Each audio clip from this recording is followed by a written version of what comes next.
Fala pessoal, sejam muito bem-vindos aqui ao canal e hoje a gente vai falar sobre ações boas pagadoras de dividendos, ou seja, dinheiro caindo no nosso bolso com ações que, olha só, estão num momento interessante. A gente tem que olhar o cenário de investimentos, ver quais que pagam melhor historicamente e estão num bom momento. E é óbvio que para isso eu trouxe um analista aqui para conversar com a gente, justamente para mostrar o cenário de oportunidades que a gente está passando.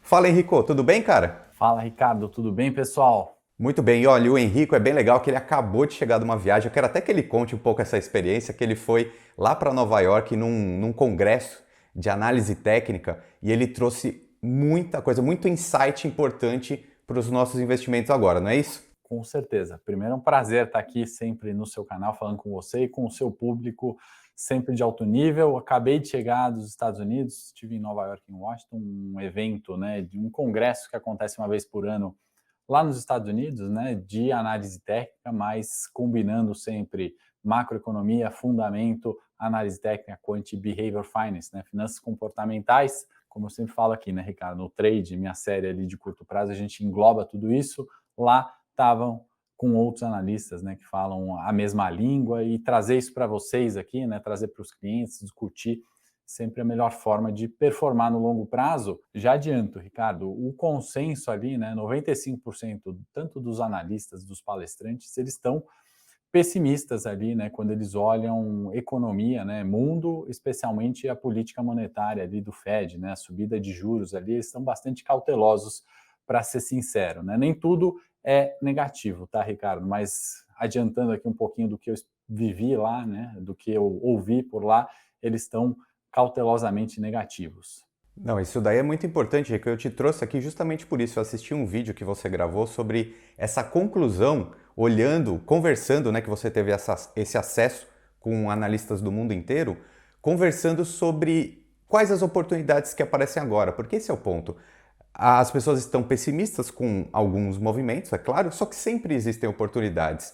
E muito tem se visto oportunidades nas commodities, não é isso? Não foi essa uma conclusão importante que você trouxe? Exatamente. E aí os mesmos, né, pessimistas ali com o mundo, especialmente com o Fed, política monetária por lá, estão otimistas, né, ou estão reforçando seus investimentos em commodities, né? E aí a hora que a gente coloca o Brasil, né, como sendo essa pauta, né, não vamos esquecer que a gente é um país de commodities, né? Nossa bolsa são commodities, 15% Vale, 11% Petro, arredondando aí os números, né? A gente tem uma importância do agro, né, muito forte no nosso PIB, né? Então, o outro consenso, né, e aí foi o copo meio cheio que eu trouxe ali com certo alívio, né? A gente ainda está, e boa parte, né, da nossa tese, seja do trade, das outras séries aqui que eu assino na Levante, a gente tem feito essa exposição em commodities, né? Esse mundo de inflação que a gente está vendo, que é muito ruim, né, para a economia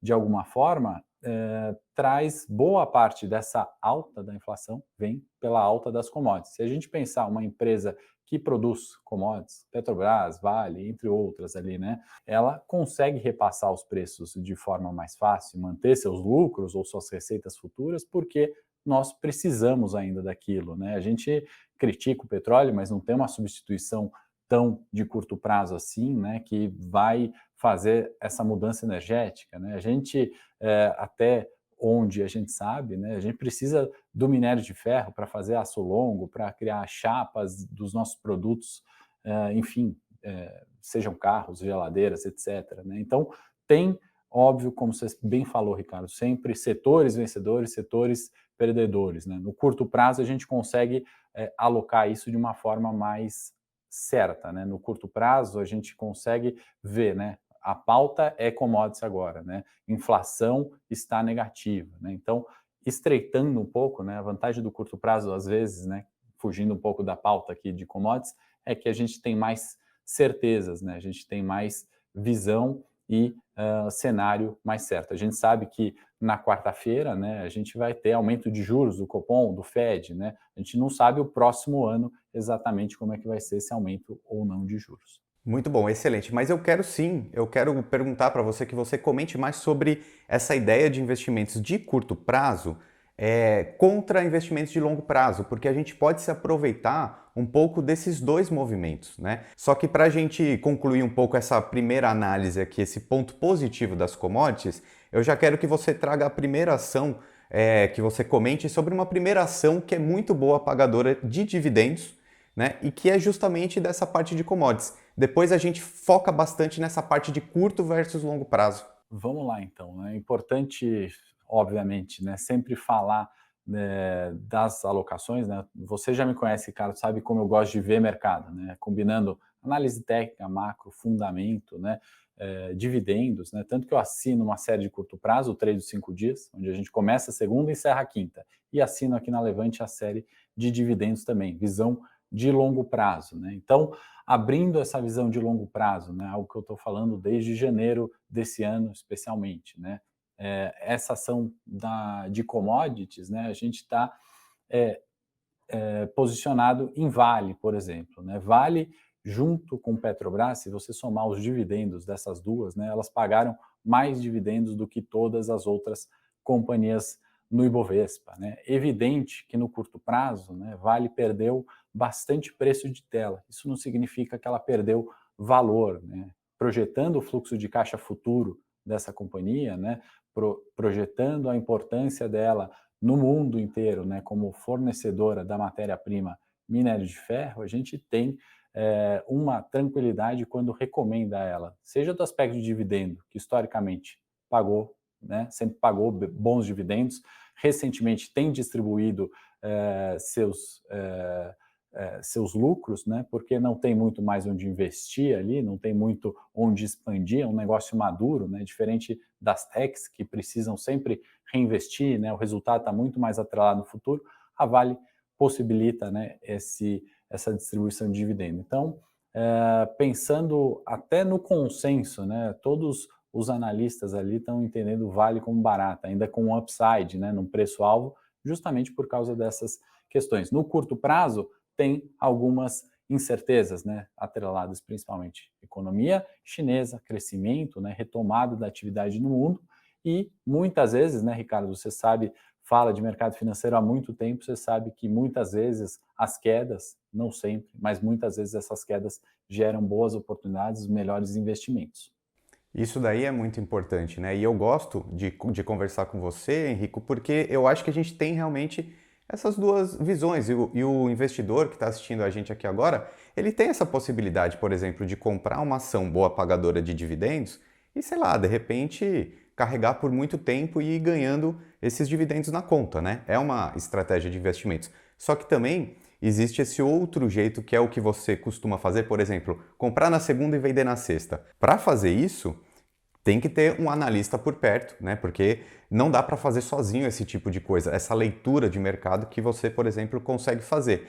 E então é possível você, por exemplo, nessa sua estratégia de 5 dias, né, o trade de 5 dias, recomendar o melhor momento de entrar na Vale, por exemplo. Para o investidor de longo prazo, de repente, pensando nos dividendos, ele pode comprar em determinados momentos. Já aquele que pensa no curto prazo, nesse ganho potencial, tem um momento melhor para entrar, né? Que é inclusive uma parte que você é muito especialista. Vou até pedir para você deixar o seu convite, né? Que você está preparando uma série de vídeos justamente sobre isso, não é?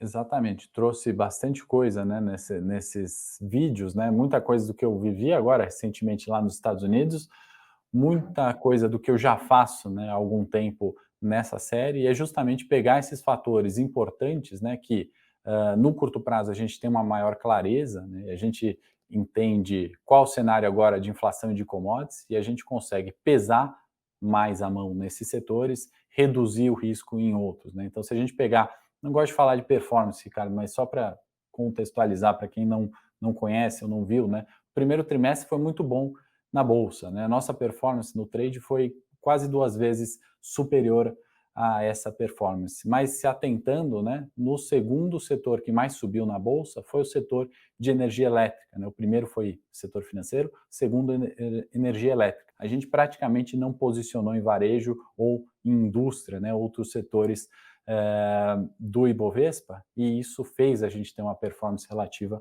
muito melhor, porque no curto prazo a gente tem a clareza do varejo indo mal, das commodities indo bem, né? Pegando esse primeiro trimestre fechado do ano, né? E lembrando que performance passada não é garantia de performance futura, só para entrar em linha aqui com os nossos reguladores, né? A PMEC e CVM, justamente para entender, né? Que muitas vezes a gente vai perdendo no mercado financeiro, né? Mas isso tem que acontecer em menor escala, né? A gente tem que ganhar mais do que perde, e você só consegue isso com algum método, com alguma estratégia que você consiga checar e ajustar os ponteiros ali, né, para continuar performando. E aí é legal, e é bem legal isso, porque dentro dessa estratégia que você usa, por exemplo, você verificou que commodities e energia elétrica, por exemplo, são setores que desempenhariam melhor nesse momento, né? E eu acho legal a gente falar isso, porque às vezes a gente fala, a bolsa está caindo, né? Mas a bolsa, normalmente quando a gente fala assim,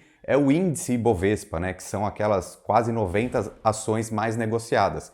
Mas tem algumas ali dentro que vão cair, algumas que vão subir. Então é o trabalho de um analista também entender qual é o melhor caminho para ir, né? Então eu acho que commodities, por exemplo, já é a primeira dica, digamos assim, né, de investimentos interessante que a gente já trouxe nesse vídeo. Acho que a segunda opção interessante, como você mesmo falou, é energia elétrica. Eu vou pedir para você falar um pouquinho mais sobre isso aqui também e vou deixar o convite, é claro, para todo mundo, o link na descrição para acompanhar essa série de vídeos que o Henrico falou, que ele preparou, que é a semana do trade de 5 dias, onde ele explica um pouco mais esse método que ele já usou aí por muito tempo. Então, deixa esse convite, material muito bom, gratuito, o link vai estar na descrição. Mas Henrico, fala pra gente agora então essa segunda alternativa de investimentos. Bacana. Bom, vamos direto ao ponto aqui, né? Taesa, né? E a gente pega ela como uma referência no setor de energia elétrica, que foi muito bem, obrigado, né? Nesse primeiro trimestre e continua, né?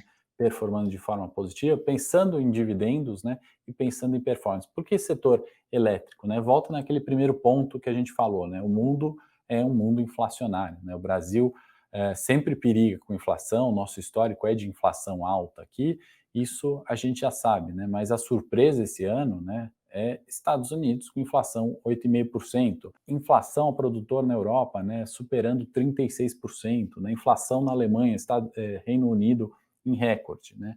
E aí o setor elétrico performa tão bem aqui quanto lá fora, porque as companhias, né, do setor elétrico têm duas características, né? Uma é beta baixo, ou seja, uma relação de risco, né, com o mercado sempre menor. E por que isso, né? Entra no segundo ponto.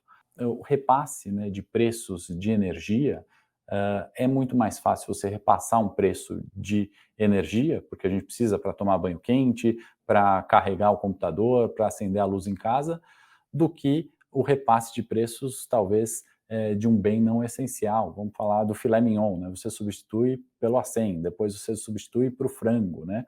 Energia, você tem que pagar a conta de luz, né? Resumidamente, de uma forma simples, é por isso que a gente está falando aqui do setor elétrico e isso está mostrando, né, nos principais índices, no Ibovespa não é diferente, o índice de energia elétrica foi o segundo que melhor performou no trimestre. Por quê? Primeiro, né, preocupação, de novo, né, com a economia no mundo, vamos fugir para a segurança. Na segurança da renda variável, o setor elétrico, né, saneamento, energia elétrica, né, são sempre setores onde capturam esse fluxo, né? Então, a gente teve o índice de energia elétrica subindo como segundo fator, como segundo índice mais importante.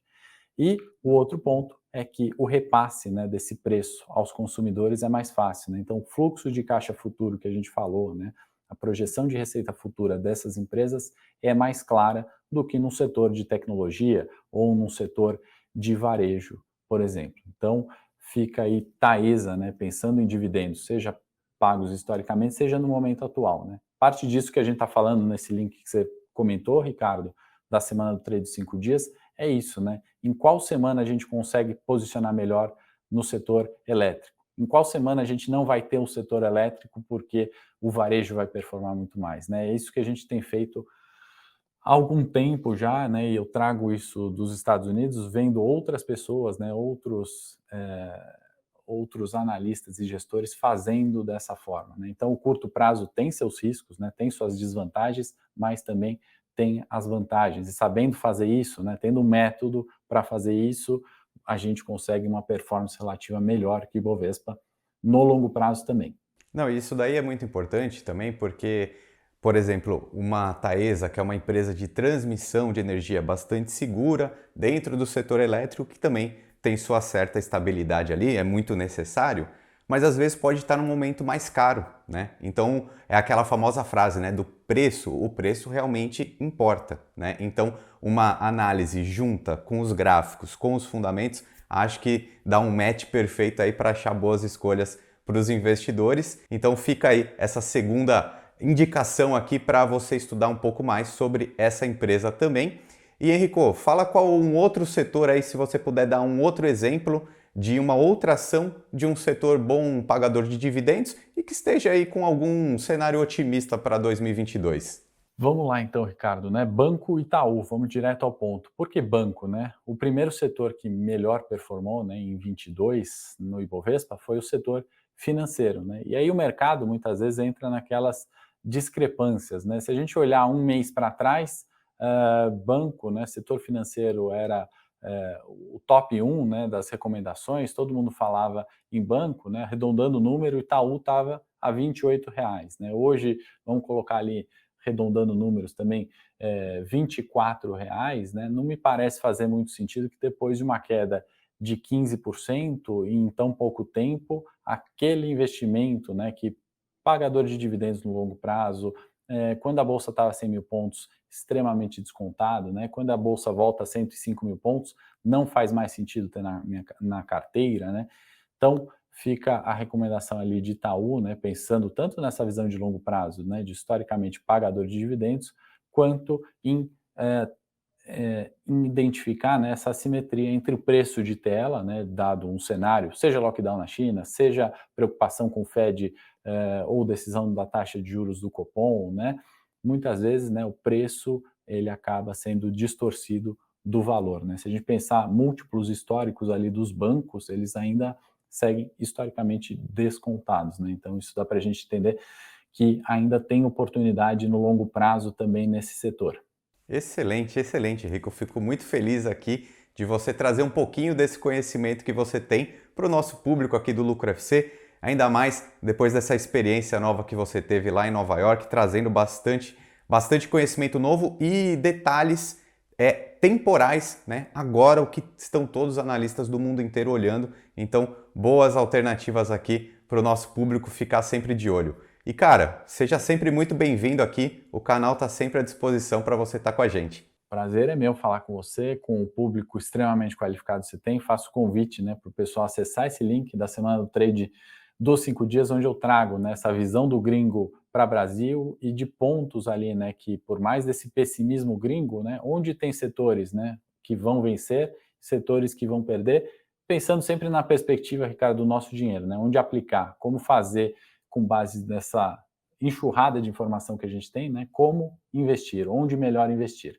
Obrigado mais uma vez. Excelente, eu que agradeço. Brigadão. Pessoal, deixem sempre seus comentários aqui embaixo, então, que o Henrico pode voltar para conversar com a gente. Um abraço e até mais.